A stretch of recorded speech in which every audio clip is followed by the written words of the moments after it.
forma la llegada del COVID influyó en el aumento de casos de ansiedad y depresión? Bueno, es bien conocido en todos los lugares del mundo, se ha incrementado los índices de enfermedades mentales como la depresión, la ansiedad, el aumento del estrés y también situaciones de violencia se han incrementado a raíz del COVID. ¿Influyó más en los niños, en los adolescentes o en los adultos? ¿Cuál fue el grupo de edad más afectado? Yo diría que todo el grupo familiar ha sido afectado, incluso los niños se sabe que a partir de los 14 años o antes comienzan a presentar indicadores de trastornos mentales.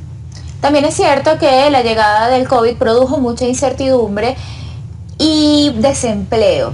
También la situación económica durante 2 años de pandemia, pues, ¿influyó en esto de la ansiedad y depresión?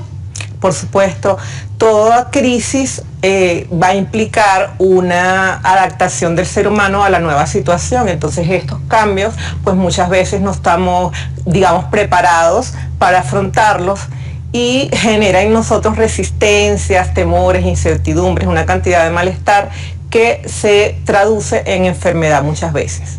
Hablamos ya de ansiedad y depresión, pero quisiera que usted enumerara los principales trastornos mentales que sufrían pacientes durante la pandemia. La ansiedad, la depresión, también los trastornos por estrés y el aumento de la violencia incrementó también el estrés postraumático.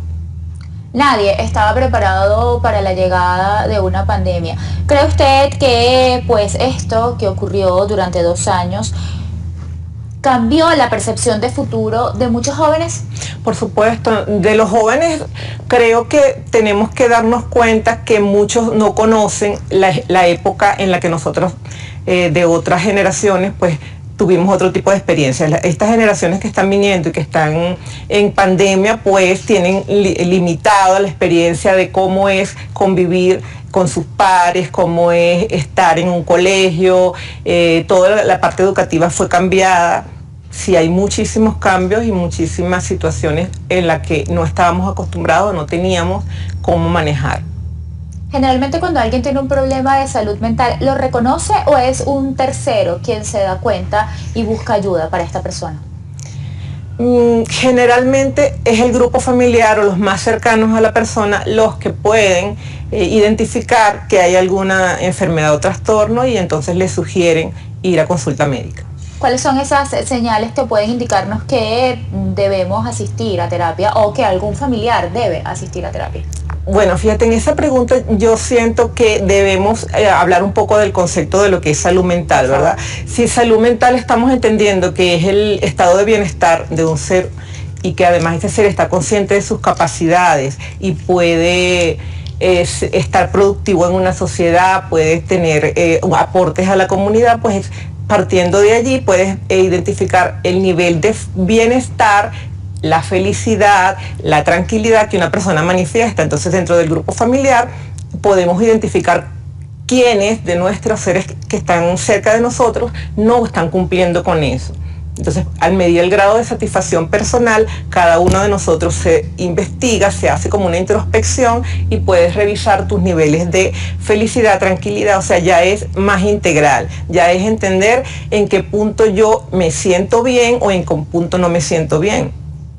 Entonces, al identificar en nuestros seres queridos que alguien le está pasando mal o está manifestando situaciones difíciles, más allá de sus capacidades de afrontamiento, entonces es cuando se le recomienda buscar ayuda especializada.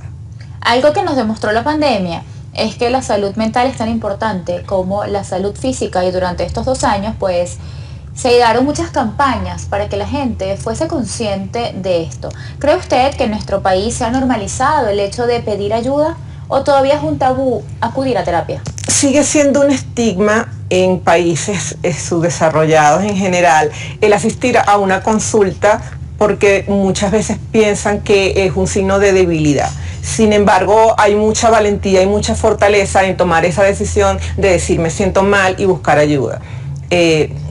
Podemos ver el incremento en los índices de suicidio, en los niveles de violencia. Todo esto tiene que ver con el malestar que una persona puede estar sintiendo en algún momento de su vida. Entonces, sí creo que debemos promover estas campañas de búsqueda de bienestar, de búsqueda de salud mental, de búsqueda de equilibrio, y debemos alentar la inversión en salud mental. ¿Qué tan importante es aprender a manejar nuestras emociones? ¿Nunca es demasiado tarde para hacerlo? En cualquier edad, cuando tú sientas que no sabes manejar las emociones que estás sintiendo, pues es hora de encargarse, de hacerse responsable y buscar herramientas que te permitan hacer esa gestión emocional. Porque emociones y situaciones desagradables las pasamos todos los días, todos los seres humanos en todas partes. Entonces realmente es muy, importante que tú te hagas cargo de esta situación emocional, de esto que estás sintiendo, y aprendas a gestionarla, aprendas a enfocar la situación que te está pasando y que te está trayendo malestar en buscar ayuda y preguntarte cómo puedo hacerlo de una manera diferente. Claro, porque lo que ocurre puede no depender de nosotros, pero cómo reaccionamos ante ellos, sí. Exactamente. Podemos estar en medio de una tormenta y tratar de mantener la calma. Podemos estar en medio de una crisis, en medio de una pandemia, en medio de una situación familiar desagradable. Cada ser humano va a tener unos recursos para afrontar eso. No todos tenemos la misma capacidad, entonces es muy humano como reconocer en este momento esto me está desbordando, necesito el apoyo. ¿Cómo saber cuáles son esos recursos que usted menciona? ¿Cómo aprender a detectar nuestras fortalezas? Esa forma parte del autoconocimiento.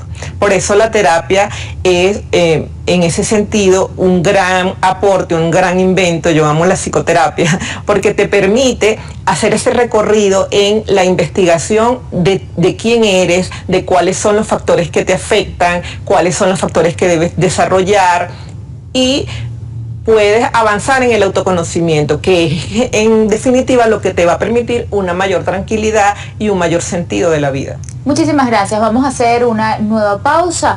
Hoy estamos conversando con la psicóloga Noraima Reina sobre salud mental en tiempos de COVID. Ya volvemos.